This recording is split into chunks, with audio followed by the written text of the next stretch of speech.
Oh, YouTube fans, here again. And I figured why not this one? As we all know, Halloween is on its way, and I do remember reviewing this one before. That being The Return of the Living Dead. That's right, Return of the Living Dead. What can I say about Return of the Living Dead? Apart from it's a bloody dudding. It's a dudding. Starting in 1985, you could technically say this is a remake of Night of the Living Dead. Now, I already remember saying that they already did a remake of Night of the Living Dead. We already know it, the 90s one. But this was before it, because it was like, in 85.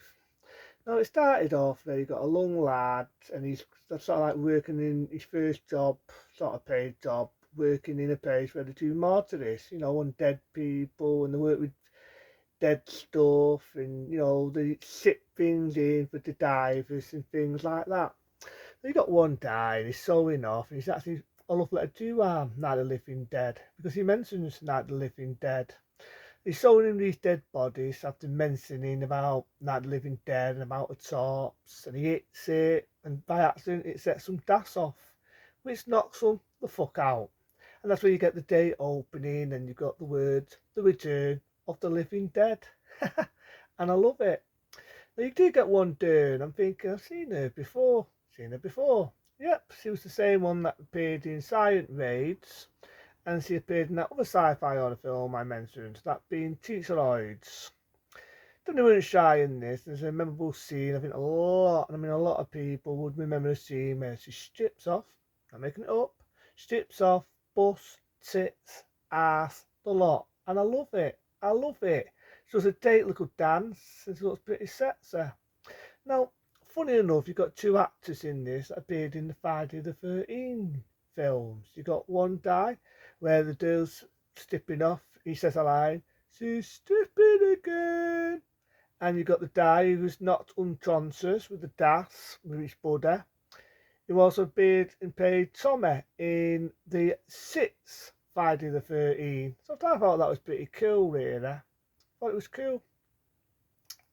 The funny thing is, you might remember the guy who appeared in the original Poltergeist, the one where he plays the boss and the father in Poltergeist. Remember about the dud one, the shitty remake? And he jabs over him and says, "You put them out near the cemeteries, didn't you? Didn't you? Why? Why?" You might remember him being the boss. He's been in a few films. Sad to say, I don't think he's with us anymore. And funny thing is, they do appear a couple of years later in the sequel, just playing different characters. And they do down a couple of lines in this. There's a scene in it where he says, "Do you like this job? Do I like this job?" So I like it. So they come out and off consciousness, and then they realise they've been infected.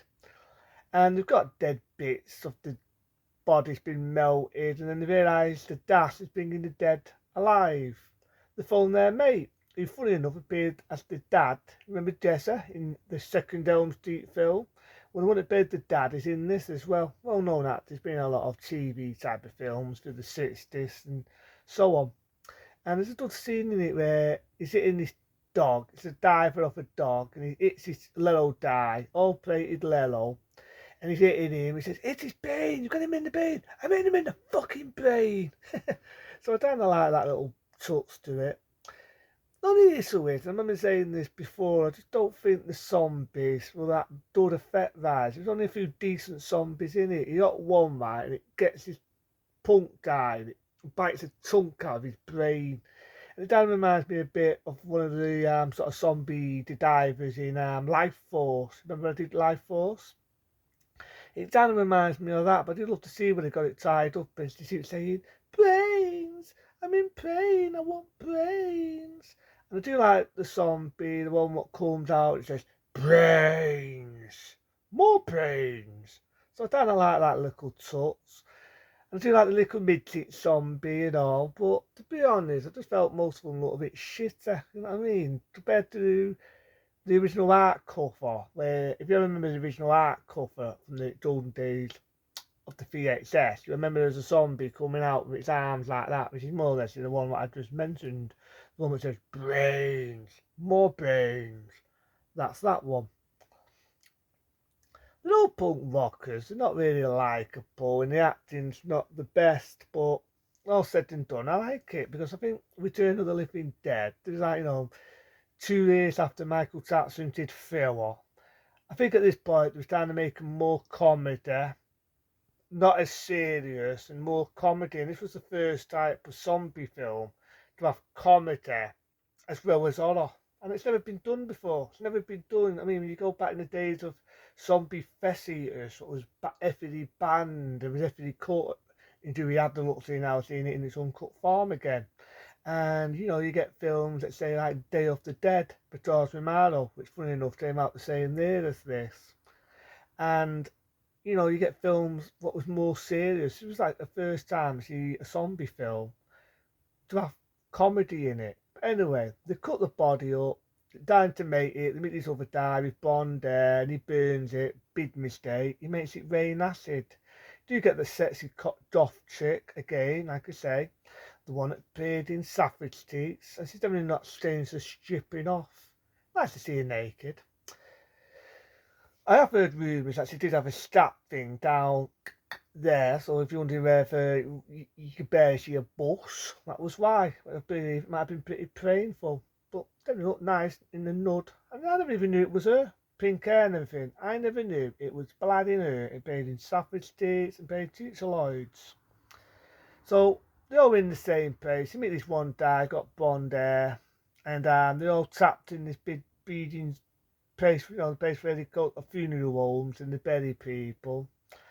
The guys who've been affected, they turn into zombies. But I love that they eat brains. They started playing that a lot more in the second one, Return of the Living Dead 2, which, in my eyes, I felt that the zombies in that looked better than the zombies in this, to be honest. I just thought the zombies in this just looked like they just slapped mud on them and called it a fucking day and its souls. But the only issue is it does have a downbeat ending. Because what do they do? They do so the army halfway through the fucking film, right? So what do? They phone up the army. Big mistake. The army says, right, where are you? Such and such a place. Right, don't worry about it. Press a button, a big fucking missile fires out and pulls them all up and turns them into brown fucking bread. I shit you not.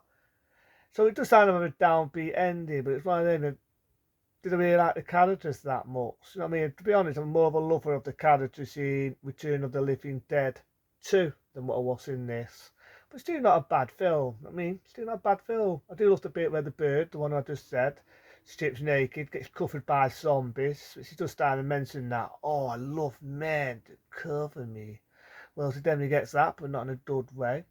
I do admit that's a good zombie, the bit where she turns into a zombie and she's naked and you get this song all the way through it. Tonight, the zombies through the night. If you remember the rest of the fucking lyrics. I love to see where she's a zombie, I do admit that. I like the Midget zombie, but some of the zombies I just didn't think were that good.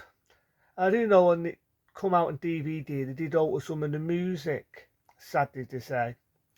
But it's not as bad in the zombie films go. It's refreshing to see a zombie film, in my eyes, to have comedy in it.